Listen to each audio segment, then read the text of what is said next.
faut éviter de se faire des illusions en la matière. On parle de 25 millions d'euros par an. 25 millions d'euros par an. Combien de projets, combien d'investissements devrait-on abandonner pour chaque année payer 25 millions d'euros? C'est, disons-le clairement, sacrifier l'avenir de nos finances publiques locales et donc sacrifier l'avenir des Orléanais et des habitants de la métropole si nous perdons toute cette manne financière, que nous l'engloutissons dans des dépenses de fonctionnement. Donc c'est, disons-le tout bonnement, irréaliste dans le contexte particulièrement contraint qu'est celui de nos finances publiques à toutes les échelles, et je crois qu'on en est tous conscients. Mais plus profondément, j'aimerais aussi dire pourquoi la gratuité n'est pas une bonne idée, quand bien même nous en aurions les moyens. Ce qui est gratuit n'a pas de valeur, monsieur Guelwain. Et ce qui est gratuit n'a pas de valeur. Et nous le savons, nous écoutons tous les habitants qui se plaignent régulièrement des incivilités dans les transports, parce qu'elles existent, des comportements qui ne devraient pas y avoir leur place. Alors si vous rendez en plus les transports gratuits et qu'ils n'ont plus de valeur aux yeux de votre population, qui voudra encore monter dans le tramway plus tard? Moi je me pose cette question, ma réponse est assez claire, nous n'en avons ni les moyens ni la volonté. Mais pour répondre à monsieur Constantin, effectivement, ça a un coût, on l'a dit, on n'est pas naïf, on sait que ça a un coût pour la métropole et c'est une décision politique, une décision importante. Et c'est un choix également financier, une organisation budgétaire à avoir. Un certain nombre de métropoles, y compris importantes, ont mis en place la gratuité des transports en commun et si vous regardez, ce n'est pas pour cela qu'elles ont arrêté d'investir, arrêté de construire un certain nombre de projets pour répondre aux besoins des habitants.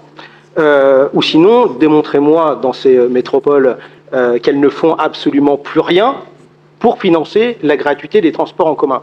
Et ensuite, par rapport à votre deuxième propos, à un moment donné, moi j'attends que vous apportiez des éléments concrets, que la gratuité signifie incivilité, dégradation ou comment dire, une mauvaise ambiance dans les transports en commun. Au contraire, dans un certain nombre d'agglomérations, de métropoles qui ont mis en place la gratuité des transports en commun, ça a apaisé également les relations entre les usagers, entre les chauffeurs et les usagers, et il n'y a pas eu plus de dégradation que l'on connaît par exemple aujourd'hui. Donc moi j'attends, quand vous annoncez des propos comme les vôtres à l'instant, je vous demande de les démontrer et de les objectiver avec des exemples concrets de mise en place de gratuité qui se sont ensuite traduites par une augmentation des dégradations et des incivilités dans les transports en commun. Président, chers collègues, merci Monsieur le Président déjà pour cette présentation succincte finalement, mais qui démontre toutes les compétences qui sont agrégées par la métropole d'Orléans, et en particulier la compétence liée à la mobilité. Mobilité de manière générale, transport en particulier, premier budget de notre métropole. Vous avez évoqué le contrat, la nouvelle DSP avec Keolis, et je tenais à remercier toutes les équipes de la direction de la mobilité avec qui on a l'occasion de travailler au quotidien, Emmanuel Constantin, moi-même et d'autres élus ici, principalement concernés, toujours avec cet objectif chevillé au corps de répondre aux attentes finalement de nos administrés. Et pour cela, on a deux leviers principaux, je dirais finalement l'offre de service qui est compétitive et concurrentielle. Premièrement, avec une tarification sociale, parce que pour inciter les gens à prendre les transports en commun et donc favoriser le report modal et donc favoriser cette participation à la transition énergétique, à la décarbonation, voilà, je crois que les deux termes sont très bien, on doit pouvoir mettre en place des politiques publiques incitatives. Et la tarification en est une, avec les quotients familiaux, quotients 1 et 2, qui permettent quand même de pouvoir baisser drastiquement pour les personnes qui en bénéficient le prix de l'abonnement annuel.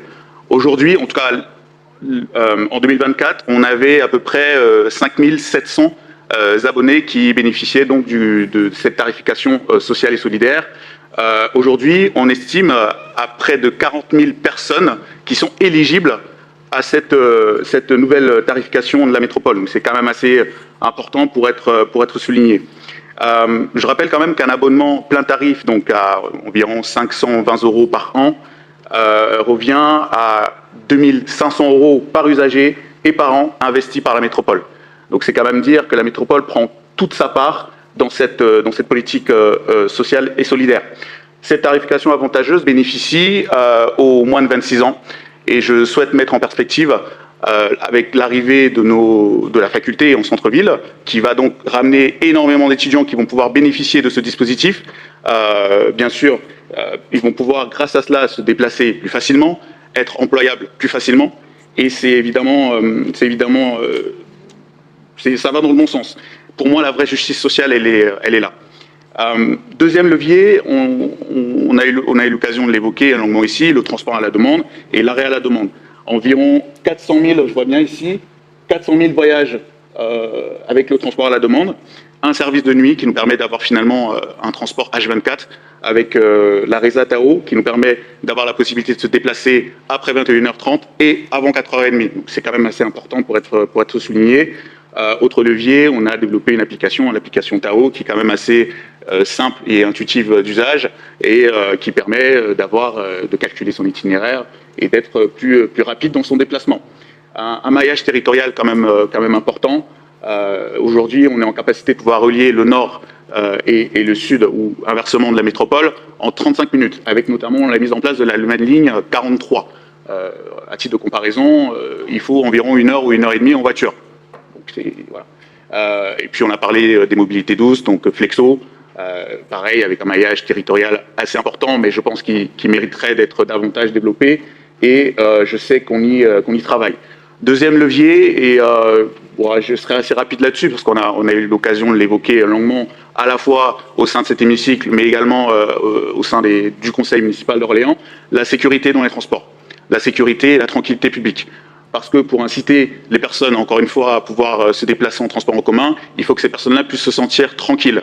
Et on a mis en place des dispositifs pour parvenir à cet objectif. Premièrement, la PMIT. Je souhaite remercier et rendre hommage à Florent Montillo pour la mise en place de cette police municipale des transports, qui est la première en France. Et aujourd'hui, je crois qu'on a 3 ou 4 collectivités qui ont également mis en place ce dispositif. Donc cette police municipale qui a quand même un maillage territorial important, avec des patrouilles bus, des patrouilles tram et des opérations quotidiennes finalement, avec des partenaires divers et variés comme les polices municipales, la police nationale et bien sûr les agents Tao, les contrôleurs, etc.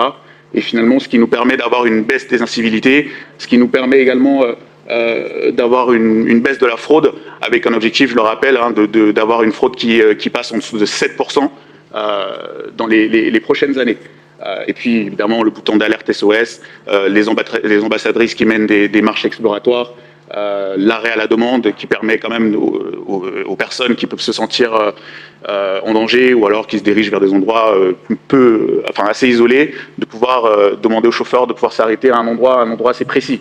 Donc finalement, toutes ces politiques publiques qui permettent finalement à nos concitoyens de pouvoir laisser la voiture et de pouvoir davantage prendre les transports en commun, et pour favoriser cette politique de report modal et des mobilités douces que nous appelons tous de nos voeux.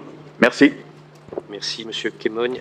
Monsieur Galland. Bien, mes chers collègues, chacun s'exprime et le débat est intéressant, que nous avons eu de manière récurrente, cette question de la gratuité.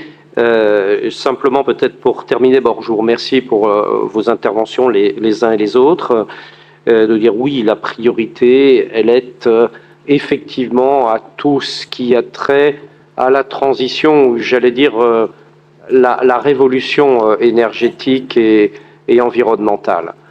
Et je crois que les derniers jours que nous connaissons ne font que montrer l'impérieuse nécessité et l'urgence de le faire. Et nous sommes déjà beaucoup engagés dans ce domaine. Je pense que malheureusement, nous devons être une des rares métropoles à avoir commencé à diminuer significativement nos émissions de gaz à effet de serre.